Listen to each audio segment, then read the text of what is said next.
Цаас анхаарч байгаа улсын хэмжээний асуудал бол хар хорин хотод ногоон төгөл байгуулах, ногоон бүс байгуулах төслөл бас энэ жилийн улсын хэмжээний томоохон төсөлд бас байр суурь эзэлж байна.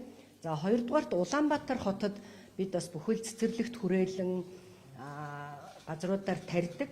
За энэ дээр энэ жил нэг шинэ төслийг манай яамнаас хийх гэж байгаа нь айлбар хашаанда 5 мод тарья гэдэг ийм төслийг хэрэгжүүлнэ.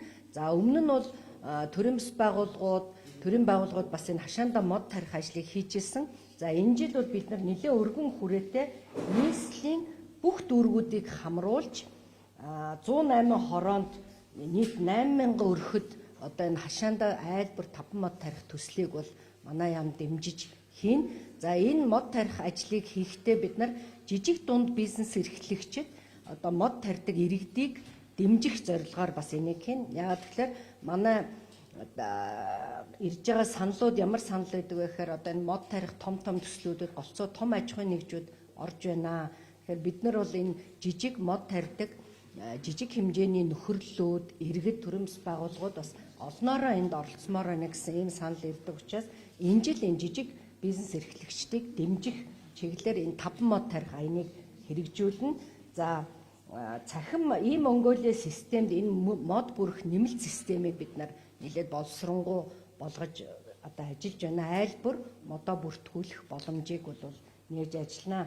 За хүүхдийн байгууллагын 100 жилийн болж байгаатай холбогдуулж бид бас энэ мод тарих аяныг за хүүхэд бүр байгаль хамгаалагч, хүүхэд бүр мод тарья гэсэн энэ аяныг мөн хамтарч чухлаар хэрэгжүүлэх юм аа.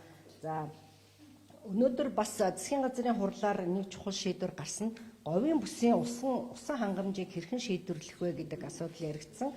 За энэ дээр говийн бүсний асуудлыг шийдэх судалгаа шинжилгээний төслийг байгуулсан байгаа. Төслийн нэгжийг.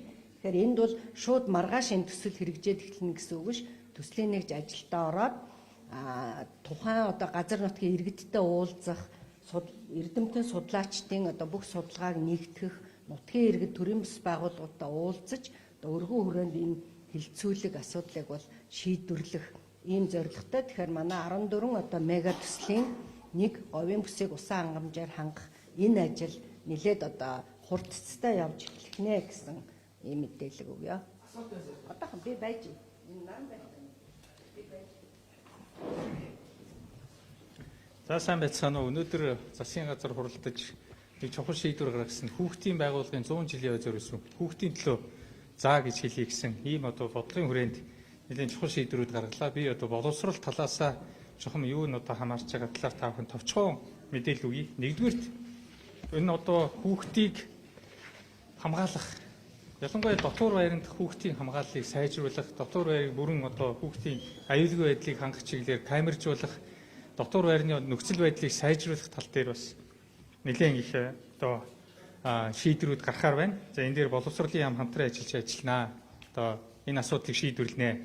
За хоёрдугаарт бол хүүхдийн зөвлөлгий гэж байдаг. За энэ байгууллагаас бас санал тавиад өчигдөр бид хуралдахад бол ярьж ирсэн. Тэгэхээр сурагчдын өөрөө удирдах зөвлөл СӨҮЗ гэж ярьдаг. Энэ сурагчдын өөрөө удирдах зөвлөлийн бие даасан байдлыг хангах. За энд бол яг сурагчдын өөрөө удирдах зөвлөлийн сонгуул гэдэг бол хүүхэд арчлалын процесс суралцдаг энэ үйл явц учраас үүнийг яг утгаар нь хэрэгжүүлдэг байх. Сургуулийн зөвлөлийн үйл ажиллагаанд удирдах ажиллагаанд нь оролцох энэ боломжийг хангах гэсэн ийм зүйлүүдийг бас ярьлаа. Тэгэхээр энийг бас бид ажил хэрэг болгоно.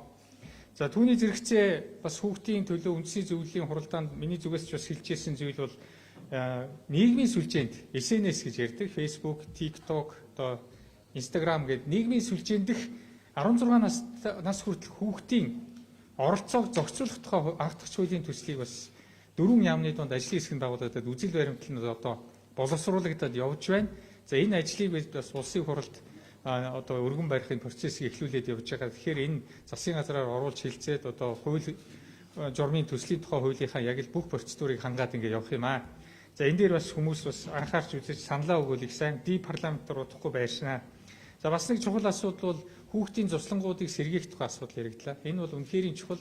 Мөн өмч хөрөнгийн асуудлууд, менежментийн асуудлуудыг ярина.